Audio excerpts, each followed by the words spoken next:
நம்ம வீட்டில் பொம்பளை வீட்டில் யாரு கொஞ்சம் வெளியில் வாங்கலை. பேர் என்ன என்ன கேட்குறீங்க? நான் வாழ்க்கையை ரொம்ப நொந்து வாழைத்தோட்டம் வழியாக போயிட்டுருந்தேன்.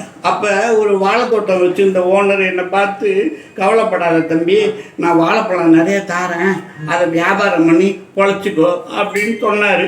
நானும் வாழைப்பழம் விற்றுக்கிட்டே இருந்தேன். எல்லோரும் என்னை வாழைப்பழம்னு கூப்பிட்டாங்களா, அதுலேருந்து என் பேர் வாழைப்பழம்னு ஆகி போயிடுச்சுங்க. எனக்கு வெக்கமாக இருக்குது. கவலைப்படாதீங்க. ஆமாம், நீங்கள் என் பேரை கேட்கவே இல்லையே, கேட்க மாட்டீங்க. உங்களுக்கு தான் வெக்கமாக இருக்கேன். நானே சொல்கிறேன். நான் பிறந்தோடனே எங்கள் குலதெய்வ கோயிலுக்கு போய் எங்கள் தாத்தா எனக்காக பேர் வைக்கிறேன்னு வேண்டிக்கிட்டார். அவர் ஒரு திக்குவாயி. சினிமா நடிகை நக்பான்னு பேர் வைக்கிறதுக்கு நக்குமா அப்படின்னு பேர் வச்சுட்டார். போகிறேன் வரவனா என்னை பார்க்கும் போதெல்லாம் நக்குமான்னு சொல்கிறான். எனக்கு ரொம்ப வெக்கமாக இருக்குங்க. உங்களுக்கு கல்யாணம் ஆகிடுச்சா? ஏங்க கேட்குறீங்க? எனக்கு கல்யாணம் இன்னும் ஆகவே இல்லைங்க. ஏன்னு கேட்குறீங்களா?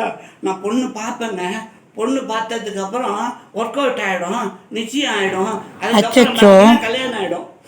எனக்கு இல்லை, அந்த பொண்ணுக்கு இந்த மாதிரி 18 வாட்டிங்க வர பொண்ணெல்லாம் பார்த்து போயிடும்.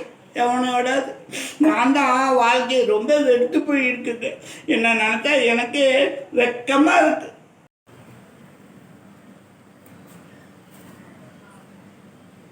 வெக்கப்படாதீங்க. உங்களுக்கு 18 வாட்டி பொண்ணு பார்த்துட்டு கல்யாணம் ஆகாமல் போயிடுச்சு. எனக்கு வயசே 18 தான். நான் இருக்கேன். நீங்கள் எதுக்கும் கவலைப்படாதீங்க. போங்க, எனக்கு வெக்கமாக இருக்கு. கவலைப்படலைங்க. நீங்கள் இவ்வளோ தூரம் தைரியம் கொடுக்கும்போது நான் எதுக்கு கவலைப்பட போகிறேன்? உங்களை பார்க்கும்போதும் எனக்கு ஒரு மாதிரியாக இருக்கு. கல்யாணம் பண்ணிக்கிறீங்களா?